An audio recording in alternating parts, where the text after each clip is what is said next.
Et je crois que c'est sûr que mais le Raja est toujours dans ces résultats positifs et dans cette dynamique.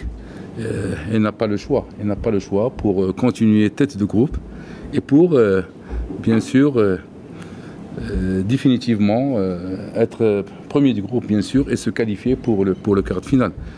Et je crois qu'en tant que nouveau coach, avec les résultats positifs qu'on a fait aussi dernièrement, dans un match qui était très très difficile au Maroc, je crois que c'était l'idée à ce qu'on continue dans ces résultats positifs et aussi faire le jeu du Raja, le jeu qu'aime le public rajaoui et le public marocain. Et je crois que même le public guinéen ici, quand il va voir le Raja il est connu à l'international, il est connu à l'échelon africain. Et comme le public il aime le football, tout le public aime le football, je crois que même nous on va honorer bien sûr notre maillot qui est très important pour nous, notre public, notre peuple marocain et bien sûr faire un très très bon spectacle qui va honorer le public qui va assister à ce match.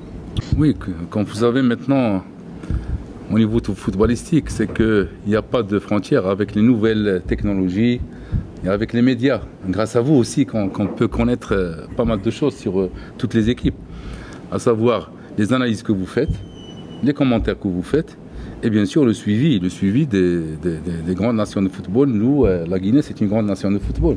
On va passer de grand ça. Quand on parle de petits souris, c'est l'époque des années 70.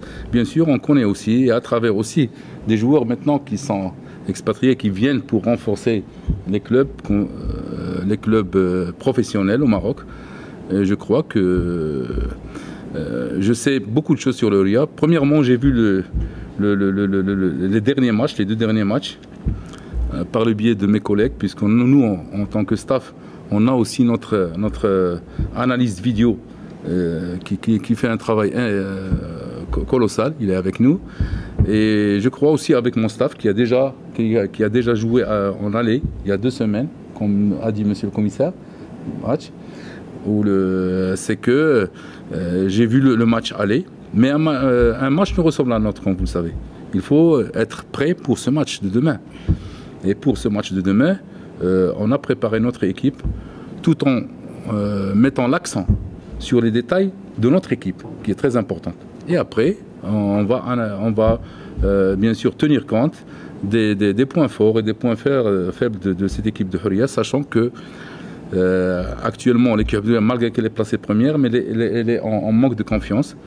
Et je ne vais pas détailler les détails puisque ça reste confidentiel. Et je crois qu'on connaît pas mal de choses sur cette équipe, que ce soit dans leur animation défensive ou offensive, et aussi les joueurs clés. Et que vous le savez tous, les joueurs clés de cette équipe de Huria, et qu'on respecte, comme il a dit Mustapha, et qu'on respecte, puisqu'on sait que l'équipe a une grande histoire, c'est une grande équipe, pétrie de joueurs de qualité, et il faut tenir compte de ça. Pour cela, il faut nous préparer, nous, en tant que Raja, avec nos moyens, surtout sur le plan mental, puisque ces matchs, hormis les qualités qu'on a, puisque les 2 équipes ont des qualités, mais celui qui est préparé, qui est concentré, qui est bien sûr rigoureux, généreux dans le terrain, qui va gagner le match. Bien sûr, ça va se jouer sur des détails qui sont très importants. Et comme vous savez, pour gagner un match, il ne faut pas premièrement encaisser. Et pour gagner aussi un match, il faut marquer. Et pour cela, on est préparé en conséquence. L'équipe, elle est toute prête. Et toujours on revient au dernier match qu'on a joué, c'est que toujours on marque et que rarement qu'on encaisse. Et c'est ça nos points qu'il faut essayer, qu'on y travaille, on y travaille davantage. Et j'espère que demain, on sera à la hauteur des prétentions de nos supporters et de nous-mêmes aussi. Il faut qu'on se fasse plaisir, et le plaisir des joueurs, puisque les vrais acteurs, c'est les joueurs sur le terrain. Il faut que les joueurs, bien sûr, jouent leur rôle et accomplissent leurs tâches comme il le faut sur le plan défensif et offensif. Et je crois que s'ils le font, déjà, je ne vais pas le dire le résultat, puisqu'il n'y a que Dieu qui compte le résultat. Inch'Allah, j'espère qu'on gagne, Inch'Allah. Je ne vais pas parler de notre coach, moi je parle de moi-même. Et je parle du club de Raja, puisque je suis déjà passé par le Raja. Et si vous avez un petit peu, en tant que journaliste, fait un petit peu check-up sur le CV de chaque entraîneur. J'étais sélectionneur de l'équipe nationale du Maroc. Il y a pas mal de clubs et je viens de la direction technique nationale du Maroc. C'est-à-dire j'étais pas chômeur. Hein. Je travaillais dans la direction technique nationale en tant que manager de développement du football au Maroc. Et comme vous savez, le Raja, il représente le Maroc, surtout dans ces compétitions. En respectant sur le plan déontologique chaque coach, que ce soit national ou étranger.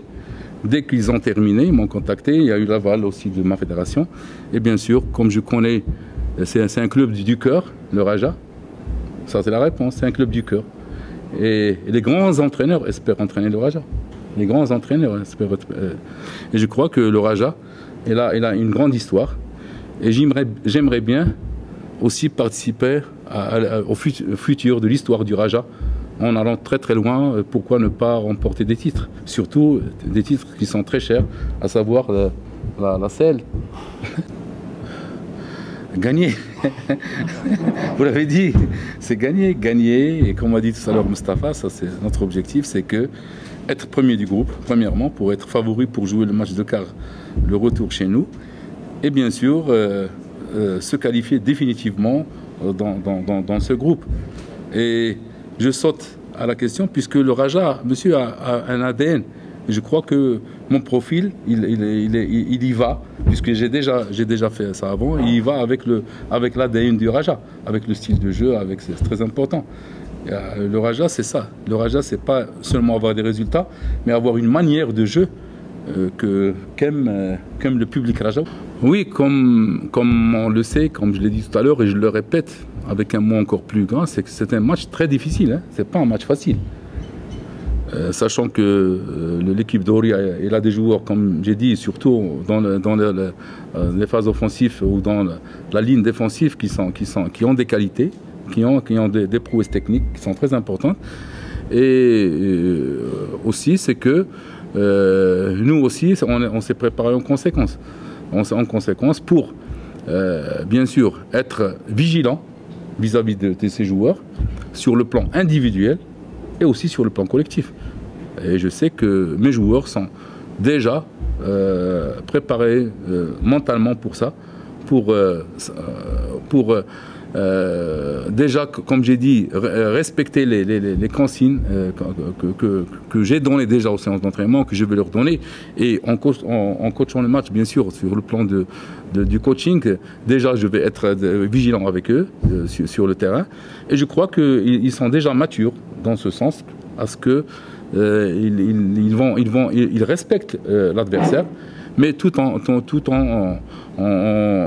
montrant leur qualité défensive, que ce soit individuelle ou que ce soit du groupe, pour pouvoir contrer cette attaque ou cette animation offensive de l'équipe de Oria qu'on respecte.